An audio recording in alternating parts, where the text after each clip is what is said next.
नमस्कार प्यारे बच्चों, मैं डॉक्टर संजय शर्मा, प्रधानाचार्य Shri KSD inter college Mahavan Mathura, माध्यमिक शिक्षा विभाग द्वारा आयोजित ऑनलाइन कक्षाओं के अंतर्गत कक्षा 11 की संस्कृत विषय की कक्षा में आप सभी का स्वागत करता हूं। बच्चों, आज हम इस कक्षा में कक्षा 11 में संस्कृत विषय में निर्धारित पद्य खंड के अंतर्गत रघुवंश महाकाव्य के द्वितीय सर्ग के कुछ श्लोकों का अध्ययन करेंगे।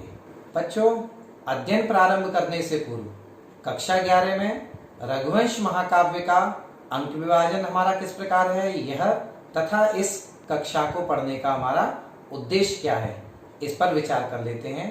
तो आइए सबसे पहले देखते हैं इस रघुवंश महाकाव्य का अंक विभाजन। अंक विभाजन इस प्रकार है। पद्य खंड के अंतर्गत रघुवंश महाकाव्य के द्वितीय सर्ग का अंक विभाजन में सबसे पहले किसी श्लोक की संदर्भ सहित हिंदी में व्याख्या पूछी जाती है। यह 7 अंक की निर्धारित है, जिसमें 2 अंक संदर्भ के लिए हिंदी में तथा 5 अंक हिंदी में व्याख्या के लिए। दूसरा, किसी श्लोक की संदर्भ सहित संस्कृत में व्याख्या के लिए 7 अंक निर्धारित हैं, जिसमें 2 अंक संस्कृत में संदर्भ के लिए तथा 5 अंक संस्कृत में व्याख्या के लिए। तीसरा पॉइंट देखिए, कवि परिचय एवं काव्य शैली। यह हिंदी अथवा संस्कृत किसी भाषा में हम लिख सकते हैं और इसके लिए अधिकतम 100 शब्दों की शब्द सीमा निर्धारित है और इसके लिए 4 अंक निर्धारित हैं। चौथा देखिए, काव्यगत तथ्यों एवं भावों पर आधारित वैकल्पिक प्रश्न, इसके लिए 2 अंक निर्धारित हैं। अब इसके उद्देश्य देखते हैं हम। सबसे पहला इसका उद्देश्य संस्कृत पद्य विधा का परिचय प्राप्त करना हमारा उद्देश्य है इस कक्षा को पढ़ने का। दूसरा हमारा उद्देश्य श्लोकों के स्वयं शब्दार्थ, भावार्थ एवं संस्कृत व्याख्या करने की क्षमता का विकास करना, यह भी हमारा इस कक्षा का उद्देश्य है। तीसरा उद्देश्य हमारा इस कक्षा का श्लोकों के सस्वर वाचन के द्वारा संस्कृत अध्ययन के प्रति रुचि उत्पन्न करना, यह भी हमारा उद्देश्य है। और चौथा हमारा सबसे महत्वपूर्ण जो उद्देश्य है, भावी परीक्षा में अंक विभाजन की दृष्टि से तैयारी करने में छात्रों को सहायता प्रदान करना, यह हमारा सबसे मुख्य उद्देश्य भी है। सबसे पहले संक्षेप में महाकवि कालिदास के विषय में जान लेते हैं। महाकवि कालिदास की गणना भारत के ही नहीं अपितु विश्व के श्रेष्ठ कवियों में की जाती है। वे संस्कृत साहित्य के मूर्धन्य कवि और निपुण नाटककार थे। इनकी प्रतिभा, अद्भुत कल्पना शक्ति और उत्कृष्ट नाटक निर्माण कौशल पर मुग्ध होकर भारतीय जनता इन्हें कवि कुलगुरु और कवि शिरोमणि आदि उपाधियां देने के लिए बाध्य हुई। इतना ही नहीं, अपितु जब इनकी कीर्ति भारत की सीमा को लांघकर विश्व के दूसरे छोर तक पहुंची, तो विदेशी जनता ने भी इन्हें विश्व कवि की उपाधि से विभूषित किया। महाकवि कालिदास में नम्रता की पराकाष्ठा थी। आत्मश्लाघा उनमें लेश मात्र भी नहीं थी।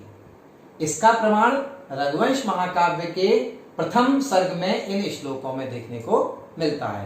पहला श्लोक है, क्व सूर्य प्रभुवो वंशः क्व चाल्प विषया मतिः तितिर्षु दुष्तरम मोहादुडुपे नस्मि सागरम। देखिए, रघुवंश महाकाव्य की रचना जब कालिदास कर रहे हैं तो वो कह रहे हैं उनमें आत्मश्लाघा जरा भी नहीं है। इसका प्रमाण भी मिल रहा है हमें इस श्लोक में पढ़ने से कि वो कह रहे हैं कि सूर्य प्रभुवो वंश है, यानी सूर्यवंश।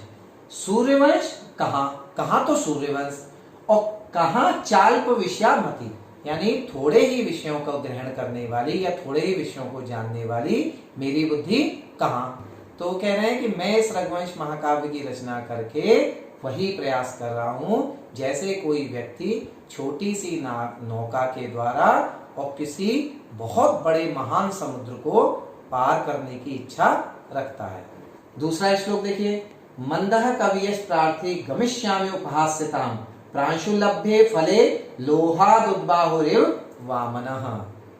दूसरे श्लोक में महाकवि कालिदास अपने बारे में बता रहे हैं कि मंदः कवियश प्रार्थी, मैं मंद बुद्धि, अपने आप को मंद बुद्धि कह रहे हैं, जबकि कितने उत्कृष्ट साहित्यकार, कितने उत्कृष्ट कवि हैं, लेकिन यहाँ पर वह अपने आप को मंद बुद्धि या तुच्छ बुद्धि वाला बता रहे हैं कि मंदः कवियश प्रार्थी, मंद बुद्धि मैं कवि के यश को प्राप्त करने की इच्छा से उसी प्रकार से उपहास का पात्र बनूंगा।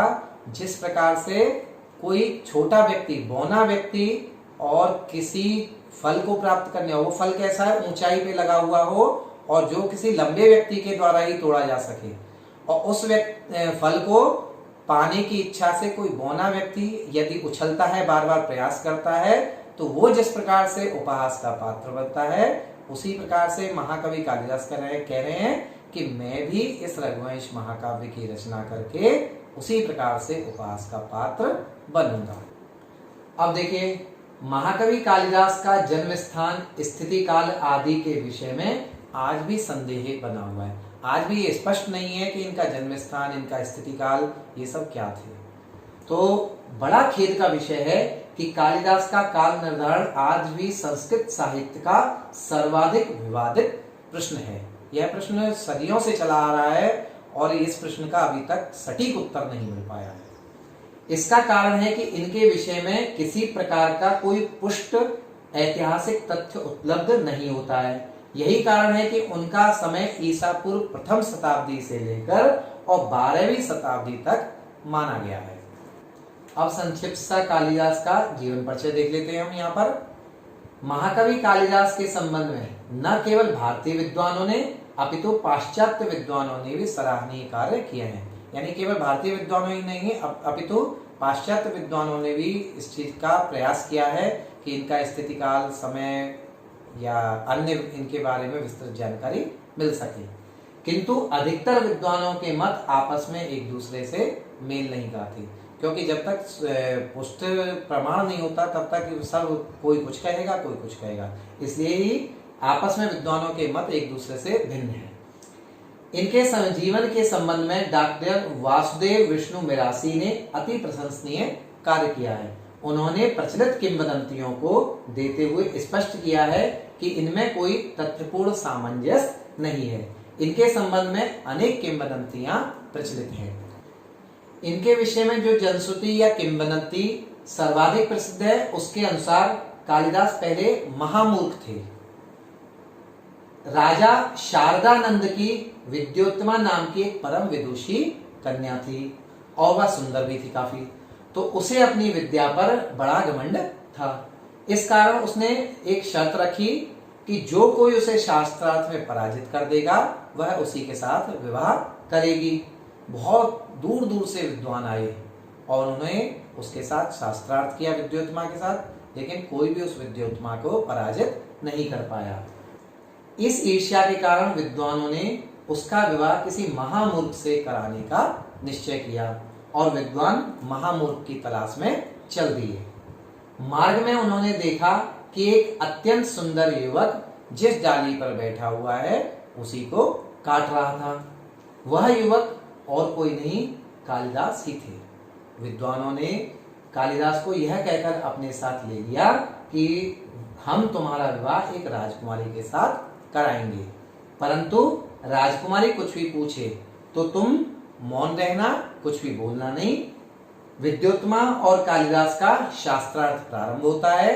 विद्योत्तमा जो भी पूछती थी, कालिदास बिना कुछ कहे अपनी मूर्खता के अनुसार कुछ ना कुछ इशारा कर देते थे। ये बड़ी रोचक कहानी है बच्चों, यहाँ पर इसको पढ़ने में बहुत आनंद आता है। सबसे पहले विद्योत्तमा ने एक उंगली से इशारा किया तो कालिदास ने समझा कि यह मेरी एक आंख फोड़ना चाहती है। उन्होंने एक उंगली का इशारा किया तो उन्होंने सोचा कि ये मेरी एक आंख फोड़ना चाहती है। तो फिर कालिदास ने यहाँ पर 2 उंगलियों का इशारा किया है और 2 उंगलियों का इशारा करके उन्होंने कहा कि संकेत रूप में ही कहा यहाँ पे कि तुम अगर मेरी एक आंख फोड़ोगी तो मैं तुम्हारी 2 आंख फोड़ दूंगा। दूसरी बार विद्योत्तमा ने 5 उंगलियों का इशारा किया। तो इस तरह से 5 उंगलियां दिखाती हैं। तो कालिदास ने समझा कि यह मुझे थप्पड़ मारना चाहती है। उन्होंने इशारा किया कि तुम मुझे थप्पड़ मारोगी, तो उन्होंने फिर घूंसे का संकेत करते हैं। तो वो कहते हैं कि अगर तुम मुझे थप्पड़ मारोगी तो मैं तुम्हें घूंसा मारूंगा। विद्वानों ने कालिदास के द्वारा किए गए संकेतों का अर्थ अपने अनुसार किया, जिससे विद्योत्तमा संतुष्ट हो जाती हैं और अंत में विद्योत्तमा अपने आप को पराजित मान लेती हैं और कालिदास और विद्योत्तमा का विवाह हो जाता है। इसके आगे कथा इस प्रकार है बच्चों। विवाह की प्रथम रात्रि को ही रास्ते में जाते हुए एक ऊंट को देखकर विद्योत्तमा ने पूछा किमिदम, यानी यह क्या है। तब कालिदास ने अशुद्ध उच्चारण करते हुए उष्ट्र उष्ट्र कहा, जबकि शुद्ध शब्द होता है उष्ट्रः उष्ट्रः। विद्योत्तमा विद्वानों के षड्यंत्र को जानकर दुखी होती है। जब कालिदास उष्ट्र उष्ट्र अशुद्ध उच्चारण करते हैं तो आगे जब उनकी बातचीत होती है तो उससे विद्योत्तमा जान जाती है कि ये महामूर्ख है, और इस बात से विद्योत्तमा बहुत दुखी होती है और वह रोने लगती है। उसने कालिदास को घर से धक्के देके निकलवा देती है। ऐसा कहा जाता है कि उन्होंने धक्के देके कालिदास को अपने घर से निकलवा दिया। कालिदास आत्महत्या करने के उद्देश्य से काली के मंदिर में जाते हैं, किंतु काली ने प्रसन्न होकर उन्हें विद्या का वरदान दिया। ये भी आगे लंबी कहानी है बच्चों, तो इसलिए यहाँ संक्षेप में बता रहा हूं, जिससे थोड़े से ही समय में वह शास्त्र निपुण होकर एक दिन वापस विद्योत्तमा के पास आते हैं महल में, और महल का दरवाजा बंद देखकर वह कहते हैं। यहाँ बड़ा रोचक प्रसंग है बच्चों, ध्यान से सुनेंगे। कालिदास जब महल में आते हैं तो वो क्या कहते हैं, अनावृत कपाटम द्वारम देहि, यानी खुले हुए कपाट वाले द्वार को मुझे प्रदान करो, यानी मेरे लिए दरवाजा खोलो। इसी सीधी बात को उन्होंने इस प्रकार से कहा है। जब विद्योत्तमा ये सुनती हैं कि अनावृतम कपाटम द्वारम देहि, तो उन्हें बड़ा आश्चर्य होता है। तो आश्चर्य होता है तो वो एक वाक्य उच्चारित करती हैं, एक वाक्य बोलती हैं, अस्ति कश्चित् वाग विशेषः। अब देखिए बच्चों, यहाँ पर जो विद्योत्तमा ने अस्ति कश्चित् वाग विशेषः बोला है, यह जो वाक्य उन्होंने बोला, इसी वाक्य का आश्रय लेकर कालिदास ने 3 ग्रंथ रचे हैं। वह 3 ग्रंथ कैसे हैं, अस्ति से एक ग्रंथ रचा उन्होंने, कश्चित् से एक ग्रंथ रचा, और वाग विशेष में से वाग जो शब्द है, इस वाग से भी उन्होंने एक ग्रंथ रचा है। वह किस प्रकार है देखिए। सबसे पहले अस्ति शब्द से कालिदास ने कुमार संभव नामक महाकाव्य रचा था, और इस कुमार संभव महाकाव्य का जो सबसे प्रथम श्लोक है वह यह है, और उस सबसे प्रथम श्लोक का सबसे पहला शब्द अस्ति ही है। अस्ति उत्तरस्याम दिशि देवतात्मा हिमालयो नाम नगाधिराज पूर्वापरौ तोय निधि वगाय स्थितः पृथिव्या इव मानदंडः। अब बच्चों दूसरा शब्द उन्होंने जो बोला था अस्ति के पश्चात कश्चित्, तो कश्चित् शब्द से कालिदास ने मेघदूत नामक खंड काव्य रचा था। उस मेघदूत नामक खंड काव्य का सबसे पहला श्लोक ये है, और इस सबसे पहले श्लोक का सबसे पहला शब्द कश्चित् है।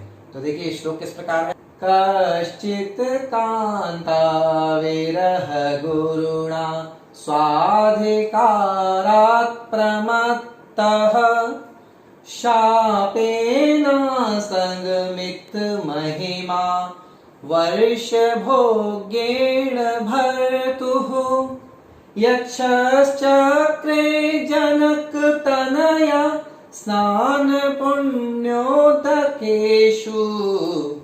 स्निग्धच्छाया तरसु वसतिं रामगिर्याश्रमेषु।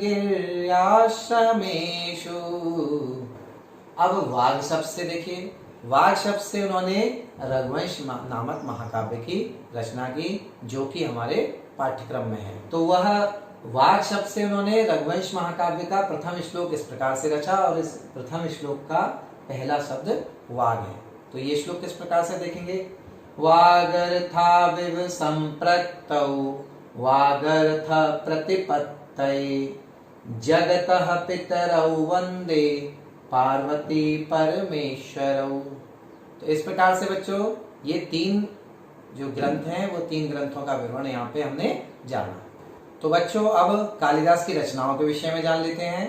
कालिदास की 7 रचनाएं प्रसिद्ध हैं। हो सकता है इससे ज्यादा भी इनकी रचनाओं, परंतु जो प्राप्त हैं वो 7 रचनाएं हैं। वो 7 रचनाएं किस प्रकार से हैं, सबसे पहले इन्होंने 3 नाटक रचे हैं, 2 महाकाव्य रचे हैं, और 2 खंड काव्य इन्होंने रचे हैं। तो देखिए नाटकों में सबसे पहले अभिज्ञान शाकुंतलम दूसरा विक्रमोर्वशीयम और तीसरा मालविकाग्निमित्रम।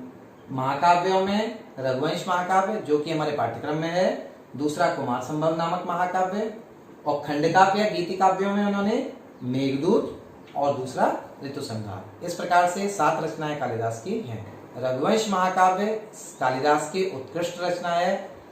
महाकवि कालिदास की इन 7 रचनाओं में से रघुवंश महाकाव्य के विषय में कहा जाता है कि क इह रघुकारे न रमते, अर्थात संसार में ऐसा कौन व्यक्ति होगा जिसे रघुवंश को पढ़ने और सुनने में संपूर्ण आनंद की प्राप्ति नहीं होती होगी। अर्थात प्रत्येक व्यक्ति अगर रघुवंश को सहृदय से पढ़ेगा, मन लगा के अगर पढ़ेगा तो उसको इसमें आनंद की अनुभूति आएगी, ये कहने का यहाँ तात्पर्य है। दूसरा, रघुवंश महाकाव्य के नाम की सार्थकता निम्नलिखित वाक्य से भी स्पष्ट होती है। वह कैसे? रघुणाम वंशः वर्णयते यस्मिन् तत्काव्यम, यानी जिसमें रघु के वंश का वर्णन हो वह काव्य रघुवंश महाकाव्य है। रघुवंश महाकाव्य का मूल आधार ग्रंथ या उपजीव्य ग्रंथ वाल्मीकि रामायण है। संपूर्ण रघुवंश महाकाव्य का कथानक 19 सर्गों में विभक्त है, जिनमें इक्ष्वाकु वंशीय राजा दिलीप के जन्म से लेकर अग्निवर्ण तक के राजाओं का वर्णन किया गया है। सभी सर्गों के कुल श्लोकों की संख्या 1569 है। रघुवंश महाकाव्य के द्वितीय सर्ग में, जो कि हमारे पाठ्यक्रम में है, इसमें 75 श्लोक हैं, जिनमें से कक्षा 11 के पाठ्यक्रम में श्लोक संख्या 1 से लेकर 40 तक है, तथा कक्षा 12 के पाठ्यक्रम में शेष जो श्लोक हैं वह 41 से लेकर 75 श्लोक तक है। बच्चों, जैसा कि मैंने पहले भी आपको बताया था कि रघुवंश महाकाव्य का द्वितीय सर्ग हमारे पाठ्यक्रम में है, तो द्वितीय सर्ग की कथा प्रारंभ करने से पूर्व इसके प्रथम सर्ग में क्या कथा आती है, आइए उसको संक्षेप में जान लेते हैं। तो रघुवंश महाकाव्य के प्रथम सर्ग में राजा दिलीप के चरित्र वर्णन से यह सर्ग प्रारंभ होता है। पुत्र विहीन राजा दिलीप अपनी पत्नी रानी सुदक्षिणा के साथ पुत्र प्राप्ति की कामना से अपने कुलगुरु वशिष्ठ के आश्रम में जाते हैं। वशिष्ठ उनकी पुत्र विहीनता के उपाय के रूप में अपने आश्रम में रहने वाली कामधेनु की पुत्री नंदिनी नामक गाय की सेवा करने का परामर्श देते हैं। तो बच्चों, अब हम अपनी कक्षा प्रारंभ करते हैं। कक्षा 11 के पाठ्यक्रम में रघुवंश महाकाव्य का सर्वप्रथम श्लोक यह है। इस श्लोक में राजा दिलीप के द्वारा नंदिनी गाय को वन में स्वतंत्र रूप से विचरण करने के लिए छोड़े जाने का वर्णन किया गया है। तो आइए करते हैं सस्वर वाचन। अथ प्रजानाम् अधिपः प्रभाते जाया प्रतिग्राहित गंधमाल्याम् वनाय पीत प्रतिबद्धवत्साम् यशोधनो धेनुमृषेर्मुमोच। तो बच्चों, ये इसका सस्वर वाचन हुआ। अब इसका अर्थ जानेंगे। अर्थ जानने के लिए बच्चों हमें अन्वय जानना आवश्यक है। अन्वय के अनुसार जब हम अर्थ करेंगे तो वह अर्थ स्वतः होते चले जाता है।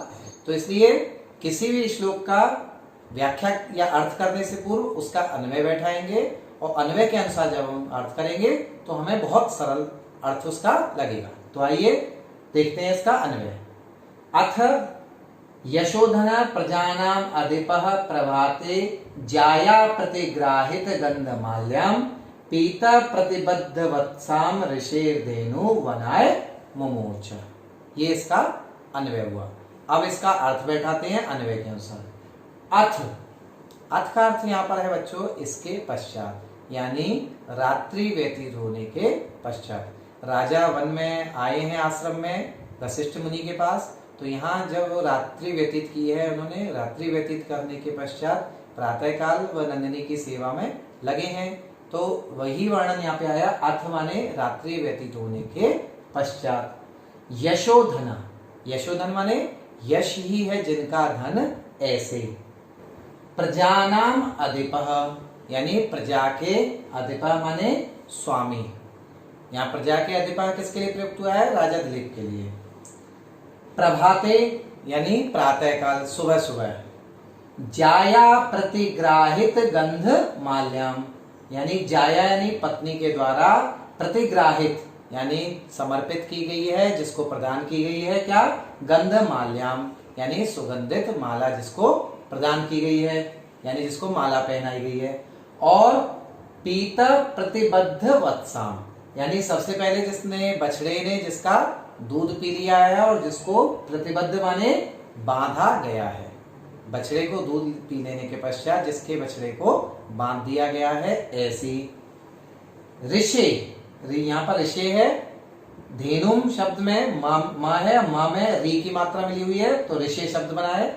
ऋषि, ऋषि धेनुम, ऋषि वशिष्ठ की धेनु को वनाए माने वन में विचरण करने के लिए, मुमोच माने छोड़ दिया गया है। किसके द्वारा छोड़ दिया गया है? राजा दिलीप के द्वारा। एक बार पुनः देख लीजिए इसका अर्थ। इसके पश्चात राजा रात्रि व्यतीत होने के पश्चात यश ही है जिनका धन ऐसे, प्रजा के स्वामी प्रातः काल, स्वामी राजा दिलीप ने प्रातः काल पत्नी के द्वारा जिसको सुगंधित माला पहनाई गई है और जिसके बछड़े ने उसका दूध पी लिया है, उस बछड़े को बांधा जा चुका है, ऐसी ऋषि वशिष्ठ की गाय को वन में विचरण करने के लिए छोड़ दिया गया है। बच्चों ये इसका इस प्रकार से हमने अर्थ देखा। अब हिंदी में संदर्भ जिस प्रकार से आप लिखते हैं वही सरल तरीका है। यहाँ पर कवि का नाम, ग्रंथ का नाम आपको देना है कि प्रस्तुत पद्यांश या प्रस्तुत श्लोक हमारे महाकवि कालिदास के द्वारा रचित रघुवंश महाकाव्य के द्वितीय सर्ग से उद्धृत है। और थोड़ा सा प्रसंग भी दे देंगे कि यहाँ पर राजा दिलीप के द्वारा नंदिनी गाय को वन में छोड़े जाने का वर्णन किया गया है। बच्चों अब संस्कृत व्याख्या देखें, उससे पूर्व संस्कृत में संदर्भ किस प्रकार से लिखेंगे ये देख लेते हैं। संस्कृत में संदर्भ में हम लिखेंगे प्रस्तुत श्लोकः महाकवि कालिदास विरचितस्य रघुवंश महाकाव्यस्य द्वितीय सर्गात् अवतरितः अस्ति, अथवा उद्धृतः भी लिख सकते हैं, उद्धृतः अस्ति। और प्रसंग आप लिखेंगे इसमें अत्र महाकवि राज्ञा धेनो मोचनम वर्णयति। ये इस प्रकार से हमने संदर्भ किया। अब इसकी संस्कृत व्याख्या देखेंगे हम। संस्कृत व्याख्या किस प्रकार से लिखेंगे इसकी? अथ रात्रि व्यतीतानंतरम यशोदनः कीर्तिधनः प्रजानां जनानां अधिपः इत्युक्ते स्वामी प्रभाते उषः काले प्रातः काले जाया प्रतिग्राहित गंध माल्याम पत्नी स्वीकारित चंदन सृजम, सृजम का अर्थ होता है माला। पीता प्रतिबद्ध वत्साम पूर्वम पीतः ततः प्रतिबद्ध बाल वत्सकाम ऋषेः गुरो वसिष्ठस्य धेनुम सद्यः प्रसूताम नंदिनीम वनाय वने चारणाय मुमोच बंधनात् अवमुक्तवान। अब बच्चों इस पर व्याकरणात्मक टिप्पणी किस प्रकार से बनेगी ये देखेंगे हम। व्याकरणात्मक टिप्पणी में सबसे पहला शब्द हमने लिया यशोधना। यह शब्द किस प्रकार से बना है? यशा एव धनम यस्य सह यशोधना। यहाँ बहुब्रीहि समास होकर प्रथमा व्यक्ति एकवचन में यशोधना शब्द बनता है।